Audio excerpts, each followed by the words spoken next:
Okay, so given the complexity of Kant, we certainly can't expect you to fully understand his reasoning in the couple of pages of excerpts that you have in your text. So that's why I'm going a little bit more into detail on the groundwork, hopefully, so that you have a better understanding of where he's coming from. So let's look at the opening words of the groundwork. It is impossible to conceive of anything in the world, or indeed out of it, which can be called good without qualification save only a good will. Now, what does this mean? Let's take it piece by piece. So he begins in this very dramatic way, but he doesn't really think that he's imparting new information. He assumes that he's simply just stating a truth that people ought to already know. But nonetheless, he does need to explain how he arrived at this. So the concept of an unqualified good can be explained pretty easily. So if we think about a possession that we might have, money. Money can be used for good or can be misused. Hence, money itself is not good without qualification. It's good only relative to certain uses. Intelligence. People can use their intelligence for good, for scientific or technological progress, or for philosophy, or they can use it to become a mastermind criminal. So the intelligence itself isn't inherently good, it's only good relative to its application or its use. And you can go on and on with things that usually are praised as moral values, integrity, courage, strength. All of those are good, but only qualified good. But a good will, that is your will to do something, a good will cannot be bad or evil in any circumstances. It is good without qualification. So he's saying that a good will is good no matter what. Now, taken by itself, it seems to be a tautology, that a good will is good, much like you would say, well, that car is black. Well, duh, right? It's in the description. So a good will is good by definition, and it's analytically true that a good will is always good. So Kant needs to explain this a little bit further, otherwise we just run in circles. So he refers in the first place to a will that's good in itself and not merely good in relation to something else. So again, we could say that a painful surgery has a good end, but it's not good in itself. It's only good in relation to the beneficial effect that it brings. But the Kantian concept of a good will is the concept of a will which is always good in itself, by virtue of its value, and not simply in relation to the production of some end. So what would a good will will? A good will could will happiness. But just because it wills happiness as a good end doesn't mean that it's good. A good will is good in itself. And I'm sorry because I know this is sounding very circular. So when a will is good in itself, so when it has intrinsic value, how do we know this?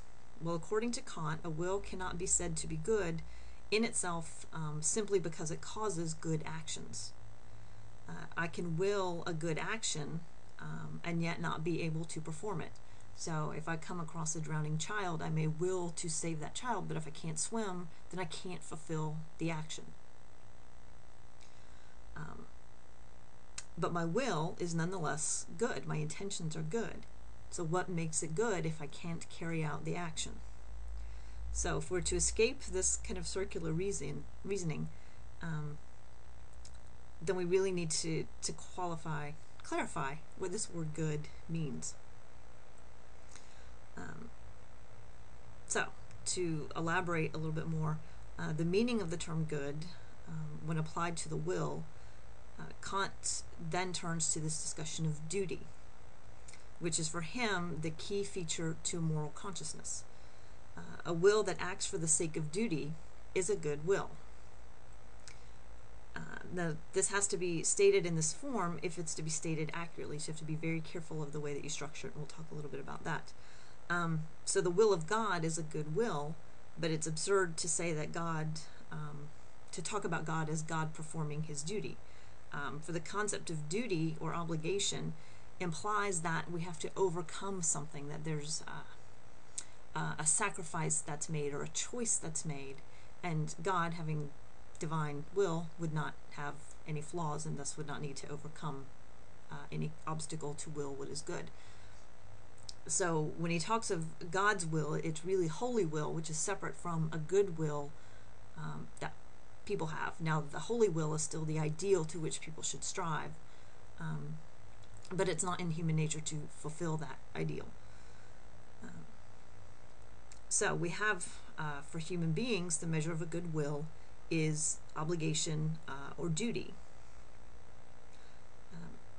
which, as I said, implies some type of mastery, of choice, of doing the right thing, even when it's maybe expedient not to. So, for example, it's returning someone's wallet when, it has maybe several $1,000s in cash in it, and you're behind in your mortgage payments. You have to overcome that initial desire, that greed, in order to return the wallet to its rightful owner. In that case, Kant would say that you have a good will, that you have mastered your impulses and done the right thing.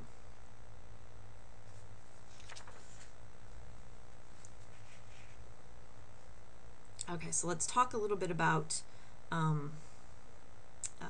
actions that are done in accordance with duty and acts which are done for the sake of duty, because it's kind of another key point for him. All right, so we'll use one of his examples. We'll use the idea of a businessman who's careful not to overcharge his customers. Now, his behavior is in accordance with duty. We would say that there's an obligation he has to be fair to his customers, but he may not overcharge his customers simply because it's expedient for him, that it's the wise thing to do, that if it got out that he overcharged customers, people wouldn't come to him and he would lose his business. So you'd see that there are two different types of actions there. So according to Kant, only the actions that are performed for the sake of duty have moral worth. So just because the outcome is good for this particular merchant or businessman, that he doesn't overcharge his customers, the reason why he doesn't is key to Kant's delineation of a good will. If he does it because it's the right thing to do, then he is acting with a good will.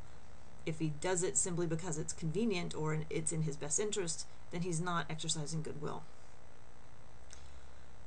Okay, so let's look at another example that he gives around suicide. So to preserve one's life, Kant wrote, is a duty, and further, everyone has an immediate inclination to do so. These are the two suppositions. So if I preserve my life simply because I have an inclination to do so, my action does not, in Kant's view, possess moral worth. So simply because I want to, I'm inclined to do it. To possess moral worth, my action must be performed because it's my duty to preserve my life. That is, I have a moral obligation to preserve my life. Kant doesn't explicitly say that it's morally wrong to preserve my life because I desire to. For my actions then at least would be in accordance with duty and not incompatible as suicide is. But it has no moral value. On the one hand, it's not a moral action, but on the other hand, it can hardly be called immoral in the sense that suicide is immoral.